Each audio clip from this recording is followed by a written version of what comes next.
Good afternoon. Phil Lindemann with your news from Avalanche Physical Therapy on Krystal 93. Town of Breckenridge last night gave Summit Public Radio and TV the green light to run a power line through open space on Baldy Mountain.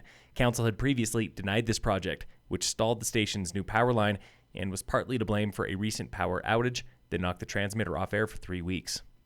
The Forest Service is cracking down on dispersed camping in 4 popular zones: Boreas Pass, Peru Creek, Spruce Creek, and McCullough Gulch. Starting this weekend, camping on Boreas is limited to designated campsites only. Enforcement at the other 3 begins in August and September.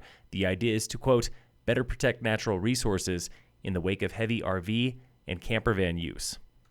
Trimming trees for the ambitious Frisco's backyard plan is at least 2 summers away still. Consultant Ash Smith from last night's council update. Realistically, while it would be great to implement fuels treatments in 2023, it may be that pre-groundwork activity that would take place rather than the actual removal of trees. New trail work is even further away. Imagine going in and doing all that beautiful trails work and then bringing all the fuels treatment things and, you'd have to do repairs, etc. The fire mitigation plan covers more than 1,200 acres just south of Frisco at Miners Creek Road and Over Mountain. That is nearly 6 times larger than expected. This week on the State of Summit. Even if it's a mistake and it's already been done, we have an obligation under the law to go back and analyze that and see how that affects the whole project. That was Scott Fitzwilliams, Forest Supervisor on the White River National Forest. Keystone's Bergman Bowl expansion is shut down for an illegal construction road built on alpine tundra. Specifically, the decision document we signed and the analysis identified that as something that was not supposed to be there.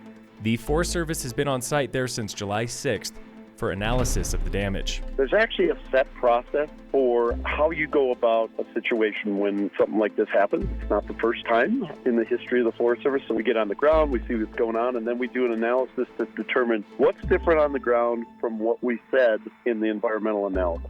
This sometimes happens with logging operations that cut beyond their boundary, but Fitzwilliams says he has never dealt with a ski area violation. We've been a partner with Vail for a long, long time, and although this is serious, we're committed to working together. They've been very responsive to everything we've needed. And he says Keystone will be on the hook for every dime. Every aspect of the restoration, if there's future analysis that needs to be done, they'll have to pay for that. This delay could even be enough to derail Keystone's plans for a new chairlift by this coming winter. It's not catastrophic ecologically or anything like that, but it's concerning to us. It's serious, but I think we can find a path forward to make it right. Tune in again next week for the State of Summit on Krystal 93.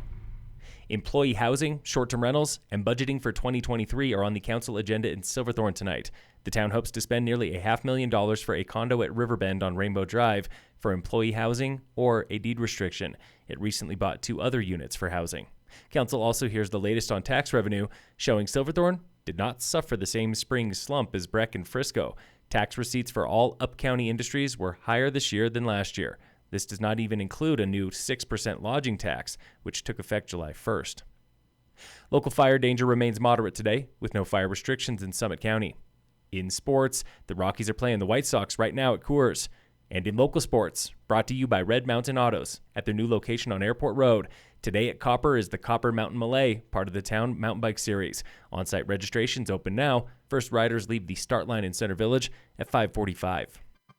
Phil Lindemann with your news from Avalanche Physical Therapy on Krystal 93.